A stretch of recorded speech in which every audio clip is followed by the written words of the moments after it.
U.S. President Donald Trump has decided to let big game hunters like his sons, Eric and Donald Jr., import the heads of elephants into the United States, reversing an Obama-era ban from 2014. The New York Post reports that U.S. Fish and Wildlife Service confirmed the move in a statement on Wednesday night, saying it will begin issuing permits for elephant trophies from Zimbabwe and Zambia, even though the creatures are still listed under the Endangered Species Act. Legal, well-regulated sport hunting as part of a management program can benefit the conservation of certain species by providing incentives to local communities to conserve the species and by putting much-needed revenue back into conservation, the statement said.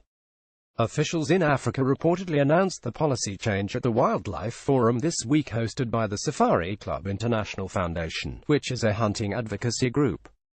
The National Rifle Association praised the FWS decision, saying it was long overdue. By lifting the import ban on lion trophies in Zimbabwe and Zambia, the Trump administration underscored the importance of scientific wildlife management and regulated hunting to the survival and enhancement of game species in this country and worldwide, explained Chris Cox, executive director of the NRA's Institute for Legislative Action. This is a significant step forward in having hunting receive the recognition it deserves as a tool of wildlife management, which had been all but buried in the previous administration, he said. The elephant, which is typically hunted for its ivory and tusks, has been listed as a threatened species since 1978. Mr. Trump's son, Donald Trump Jr., sparked widespread outrage several years ago when pictures showing him posing with a dead pachyderm surfaced on social media. One particular photo, which received most of the attention, showed him holding up the elephant's severed tail. Mr. Trump's other son, Eric, has also faced criticism for his big game hunting after similar images emerged of him with a dead leopard and other creatures.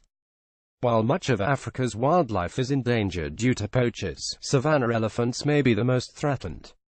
The population plummeted by roughly 30%, or 144,000, from 2007 to 2014, according to the 2016 Great Elephant Census. It dropped 6% in Zimbabwe alone. Reprehensible behavior by the Trump admin, tweeted the Elephant Project, which is a non-profit organization dedicated to the conservation of African pachyderms. 100 elephants a day are already killed, the group said.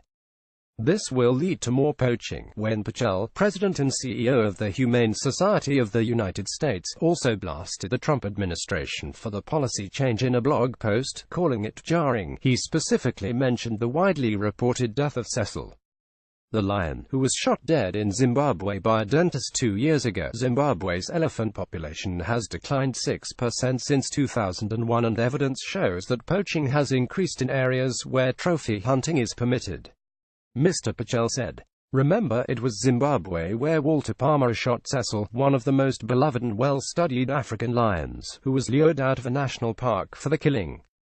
Palmer paid a big fee even though it did irreparable damage to the nation's reputation. Mr. Pachel added, let's be clear, elephants are on the list of threatened species. The global community has rallied to stem the ivory trade, and now, the U.S. government is giving American trophy hunters the green light to kill them. It's time for the era of the trophy killing of Africa's most majestic and endangered animals to come to a final close, and the United States should not be retreating from that commitment. This article originally appeared in the New York Post.